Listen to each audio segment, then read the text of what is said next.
Put your drinks up!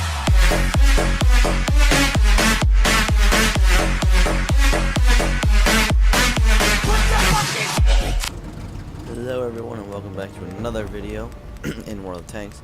And today I have a different kind of video. Today I'm going to do a top 10 favorite tanks video.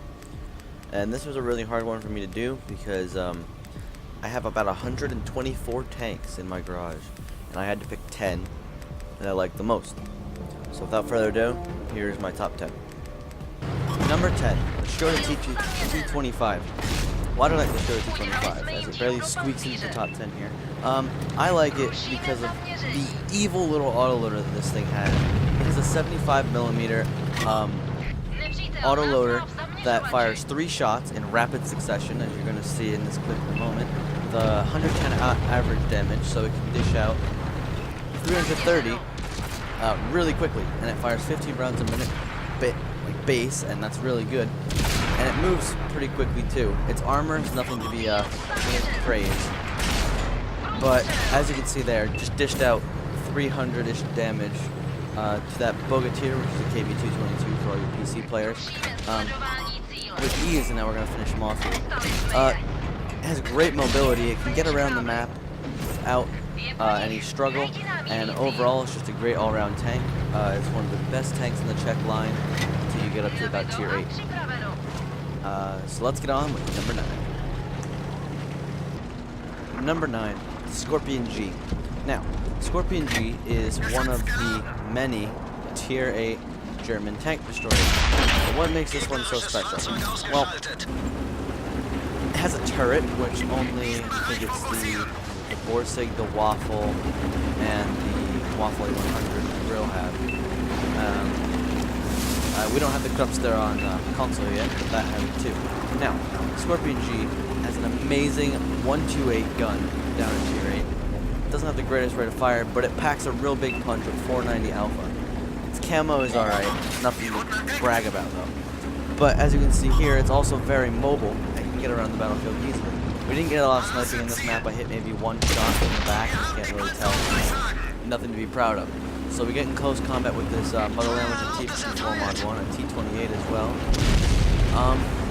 The other thing that makes this tank so good is its accuracy is 0.3 with a 2.1 second aim time. 0.3 accuracy is great for any tank, especially a tier 8 tank destroyer. It does 490 alpha damage. Scorpion G, just a great tank, and if you ever have the chance to pick one up, highly recommend it. As you can see here, I did load a gold shell because I thought I was going to fight in front of it, but finish off that T28 in simple fashion. So let's get on to number 8. Number 8 is Blitzwang 103B. Now, this is a relatively new tank to console, but on PC it's been out for a year now, I believe. It's the tier 10 Swedish tank destroyer, and it is one of those very few tanks in the game. There are about 4 of them that have the special siege mode. Now, what makes this tank so special isn't the siege mode. So if you don't know what the siege mode is, I'm not going to explain the whole thing. Pretty much, your gun is fixed in place, and in order for you to move the gun around, you switch into a special mode that turns your tank into a turret. Your whole tank becomes a turret. Now, the gun on this is a 105mm, does 390 alpha, but in siege mode it has 0.24 accuracy. It is the combined most accurate tank with its tier 8 little brother, the UDES-03.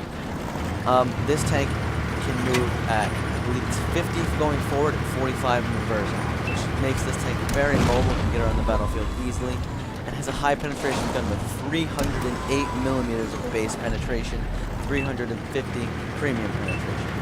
There is almost no reason to ever have to load gold in this tank, and it's just an amazing vehicle all the way up the line from, I'd say, about tier 6 plus is when these tanks get really good, as we can just go into the side-by-side 7 of these. So, let's move on to number 7.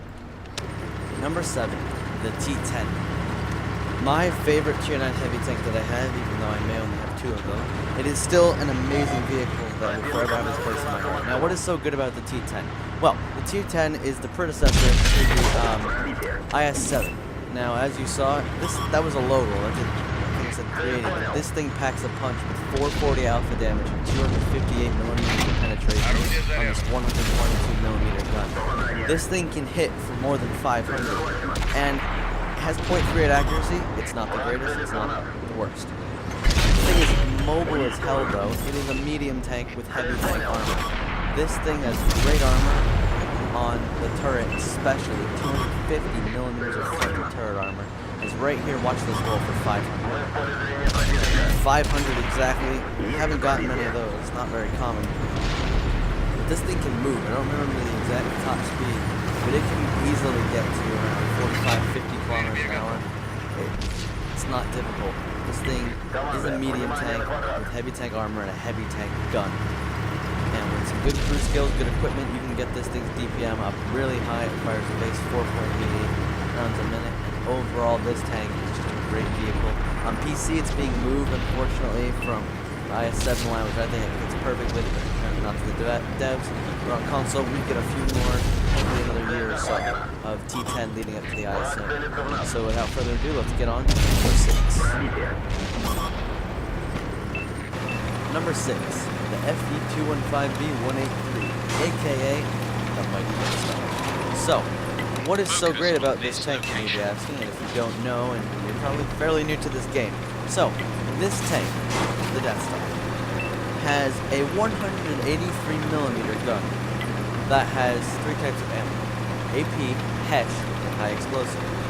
HESH is high explosive swash head, a high penetration, high explosive round that has 275mm base penetration, 1,750 alpha damage, which is enough to go through the majority of tanks it will need. When you meet this thing as a tier 8, you are screwed even as tier 10. Enemy exposed. Ready to fire as this E50M is about to find out. And this was a stupid move by me. This turned into a pretty bad game because of this, but yeah, that's about 1,800 damage dealt in a single shot to a tier 10 medium tank. That's really the only reason this tank is good. Its armor is horrible, its fuel tanks catch fire all the time, and it's only really good when it's hull down or gets into a really good situation. But punching for that hard is just a beauty. If you fire HP in this thing, you're still doing 1,150 alpha, but it's not going to be as satisfying. So, get your hands on this tank. It's pretty fun. If you're on PC, I'm sorry, you can't anymore, but go for the 4005. Now, let's move on to number 5. Number 5, Centurion Mk7. The predecessor to the Centurion Action 10, which is also a great tank. This vehicle just is special in many ways. Its DPM may be worse than the Action 10, but it's better than the Centurion before. Enemies got us in their sight. But this thing packs a punch as well, as it does 390 alpha damage with its 105, I believe it is, 105mm gun, yes, and it's 268mm of base penetration. Now, you may be wondering, what is that second shell? And if you remember from last tank that I just talked about, the Death Star, this has a HESH round. This HESH round has 210mm penetration and does 480 after damage. Now, I'm not going to be showcasing these HESH rounds in this video, but they hit hard. Their max roll is 600. I've done that once on a Waffle Panzer 4. Its accuracy, 0.32, really good, 2.3 second aim time, meh. But this thing is also very quick, gets around the battlefield, has great gun depression, its turret is alright, nothing to be ashamed of, and just a great tier 9 medium tank that I recommend for anyone to pick up. And the Action tank is a gem, so if you want to get one of those too, go up this line, especially on PC with the turret buffs, amazing line. Without further ado, let's get on to number 4, the M4 Sherman. Now, this tank is a tier 5 American medium tank. You have the choice between this and the T1 Heavy at tier 5, after coming off of the M3 League. Now, why is this tank special and why did I choose it over the T1 Heavy? Well, there's 2 gun choices on this. You have a 76mm gun, or the one I personally prefer, the 105mm. They're gun. Now this is the worst possible matchup for an M4. It's a very tier 7 match. But I hold my own. I do a thing 1,000 combined. Now this thing moves. This thing travels very quickly. Now it's great when it's top tier, but it can hold. It can manage in a tier 7 game with a 105. It has 53 millimeters of cannon on its HE and 101 on its heat, which is not very good. I have 2 marks of excellence on this vehicle though, which is something that I'm very proud of, going for 3 on this. But this thing, even when it doesn't pen, like that T29 over there is hold down. I would never be able to do anything to him with the 76 millimeter. But because I have the 105, I am shooting him, tracking him, and getting assists from him. The 105 is my personal preferred gun, and this was a mistake. I set out instead of 0.55 accuracy, and it has horrible shell velocity. If you're torn, use the 105 in my opinion. You can use the 76 if you want to. I personally prefer the 105. I have 2 marks with the 105. And when you're top tier, you can just derp tier 3 tanks and one-shot them all day long. So that's why the M4 is number 4. Now let's move on to number 3. Number 3, the M18 Hellcat. Now, before I describe why the Hellcat is my number 3, just a warning, these next 3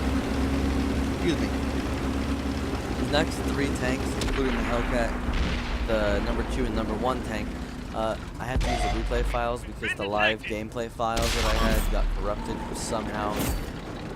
It sucks, but it's what I got. So you can't see sniper view or anything like that shot with sniper view. It's what I am working with here, and I hope you guys still enjoy the video. Nonetheless, the M18 Hellcat, the tier 6 American turreted tank destroyer. Well, one of them. There's also the Jackson, but I greatly prefer the Hellcat over that any day. So, what makes the Hellcat special? Well, first off, its speed. The Hellcat goes, I believe, 50 or 60 kilometers an hour, which is very quick for a tank destroyer. That means it has no armor.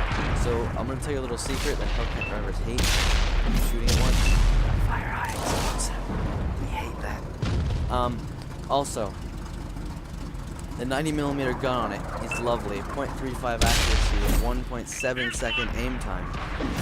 There's no reason to try and boost the aim time. That's a great aim time for a tier 6. The 90mm gun is 240 alpha damage with a lackluster 160mm penetration. It'll get you through it in tier 6 and 7 games, but some tier 8 games you might have to load the gold. But that gold ammo has 243 millimeters of base pen. That's an 83mm jump. So if you're in that tier 8 game, a little bit of gold might help. So what you need to do in the Hellcat is use your mobility to your advantage and make sure you don't get spotted. Run a camo net and bino. It really helps, and cola too. Get all those camo skills up and you will be great. As you can see, I'm spotting and shooting without being detected here. Hellcat's camo rating is great. Use your camo to your advantage, use your mobility to your advantage. Use that 90mm gun to tear apart your enemies. Just a fair warning though, as you can see, it has a very low ammunition count of 30 rounds. So you need to be very careful. Don't overload the premium rounds. If you do that, you're never going to make a profit in this vehicle. Without further ado, let's get on to number 2. Number 2, the KB85.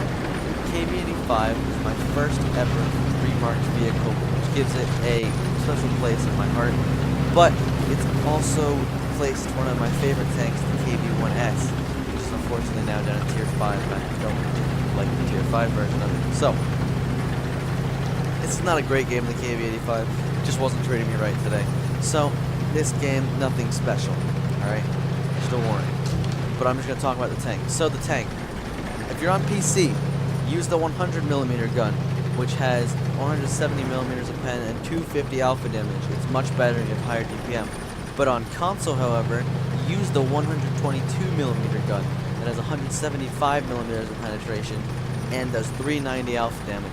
The thing packs a punch and it can take half the health off of equal tier opponents and can one-shot some tier 5s. This tank absolutely destroys everything it fights. When you angle the armor, it's spectacular. The turret has an unfortunate weak point, but if you wiggle back and forth, it makes it harder to hit. The tank has great penetration with 175mm penetration for its tier, and has 217 just in case you get into one of these bad matchups that I'm in right here. This tank is just a great all-rounder. It's a great tank in the line leading up to the IS-7, and I just recommend this tank to anyone that's playing it. Has enough ammo to get through a match. You're not going to fire all those shells off. There's way too many to fire off. And KV-85, great tank. My personal first 3-mark tank always will have a special place. Without further ado, let's get on to number 1. Number 1 is, surprise, surprise, the IS-3. All my friends saw this one coming, and any of my viewers have seen this one coming too. The IS-3 is just an amazing Tier 8 Soviet tank that has great frontal armor, great armor everywhere, an infamous gun, the BL-9. The BL-9 is feared among players. This thing packs a punch with 225mm of penetration and 390 alpha damage. The thing eats your enemies apart. It has a great rate of fire of 4.51 rounds a minute, and you can get that up a lot higher. My reload is below 11 seconds on this. As I'm going to take on 2 freedoms here, which is 2 super Pershings for those PC players. And this thing would be bouncing shot after shot off of this guy that's firing nothing but gold at me, so that's why. Now, how to play the IS-3. Keep your front towards your enemy. Like, even the side, he's not firing gold. The space armor on the side is spectacular. It will block almost anything that's fired at it, and it's space, so he will bounce. We're not bouncing, not go through. And this is just what it can do. I'm going to face hug this super Pershing, and I see the VK is firing HP at me, so he's actually doing damage. So I wait for the super Pershing to fire, I turn my turret, take out the VK, and now pay my attention back to the super Pershing. This tank is just eating these 3 tanks apart. There's nothing they could do except for the guy that spammed gold. This tank's frontal armor gets me through the fight, and its gun packs a punch and takes out the enemy vehicle. I make a slight mistake here and back up and give the super Pershing a shot on my side. But oh well, I come out of the fight victorious. The IS-3, highly recommend it, is my number 1 favorite tank in World of Tanks. So there you guys have it. The IS-3 is my number 1 tank. A lot of people probably saw that coming. My favorite vehicle is just so good. And the premium variant, the IS-3A, is a great tank too. If you can ever get your hands on that, do it. So worth it. And I'm on my way to 3-marking this, so wish me luck on that one. I think I'm about 90%. It is my most played tank, and I have the most experience in it, literally most experience. 712,000 to be exact. I just love this tank. I hope you guys really did enjoy this video. If you did, please leave a like down below, comment on other ideas. I don't know if I want to make this top 10 thing a series. I don't really plan on doing it. If you guys want that, tell me. I'll do it if you guys really want that. And I love this IS-3. And thank you guys so much for watching. Please subscribe, and I'll see you guys in the next video. Peace out.